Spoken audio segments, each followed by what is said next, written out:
When the NBA season was suspended back in March, I don't think anyone anticipated it would be this long before we got the sport back. I'm Sierra Goodwill, here with Josue Pavon and Keith Smith. The Celtics had been playing well pretty much all season long. There had been a couple skids here and there where they fell off the wagon, but pretty much it was a high caliber of play all around, despite a few sprinkled in injuries to some key players.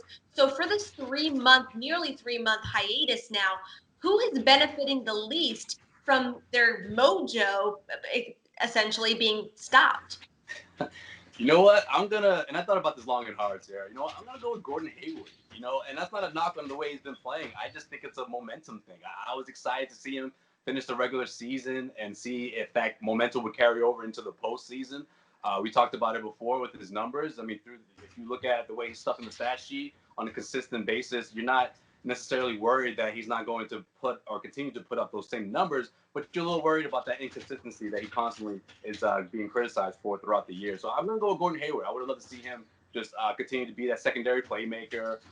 You're probably going to see Brad Stevens start resting more of his starters, but I think he would have been a little more flexible with someone like Gordon Hayward. Mixing and matching with him in the second unit, I think, is so important for the second unit. For the postseason run, and what kind of production Brad gets from that second group makes all the difference, I think, or makes a huge difference. And I think Gordon Hayward does play a big part in that. Yeah, I'm going to go a little off the board here, and I hope I'm really wrong, but I'm a little bit worried about Kemba Walker. My reason being is that knee injury was something that he was dealing with for quite some time. It had been a couple months, and we'd seen him miss time somewhat recently before the season went on pause. And I worry, we saw this with Bojan Bogdanovic from the Utah Jazz. When he came back, he had dealt with a wrist injury and hadn't missed time. He had been playing through it, powering through it. He hurt that wrist, the right wrist, his shooting hand, pretty early on in the season. But then after the downtime, when the Jazz were able to get back in and he was able to ramp back up, the pain was too much after all the downtime. Now, I know Kemba's been getting work in, and hopefully he's going to be doing okay, and he'll come back strong. But that has me a little bit worried that is he going to be okay? Is he going to be one of these guys who can kind of ramp up quickly to get back at it? I know there's going to be a month or so at least lead up time, and then they'll be ready to get into regular season games and the like. But that does have me a little nervous. You guys flipped answers. Josue's benefit the most. You're saying he's benefiting the least. Did the same for Gordon Hayward. One of you's got to be wrong. I don't know who it's going to be, but we'll figure it out. Find out. I was fully expecting someone to say Jayson Tatum because he was playing at an elite level. He was an all-star, riding a high.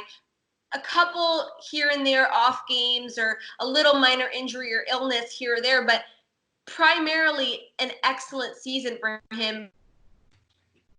For him played a really big factor, especially in developing his shot. So you don't think this hiatus is bad for Tatum?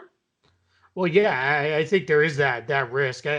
What I worry though is he was going to slow down anyway because what he was doing was just, so otherworldly. That was, you guys don't play that well for that long of a stretch. So my fear is he just goes back to being normal, very good Jayson Tatum instead of great, or great Jayson Tatum instead of incredibly great Jayson Tatum, and people start criticizing, oh man, if we hadn't had that break, the reality was he was probably going to drop off a little bit, but I think that's fair. I think if there was any one Celtic who was like, we talk about this a lot of, a team has a great first half, and then they say, oh, that team didn't want to see halftime come or whatever because they're playing so well. I think it was Jayson Tatum had just come off electric February. He was still playing pretty good into March, so there's no way he wanted this season to pause when it did.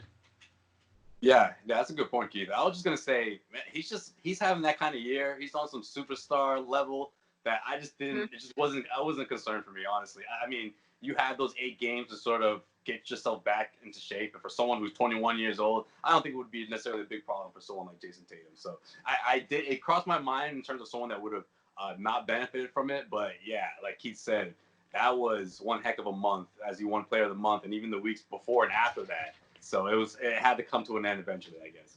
Longest Player of the Month reign in Celtics history going on right now. That's right. That's right. You got it. That's right.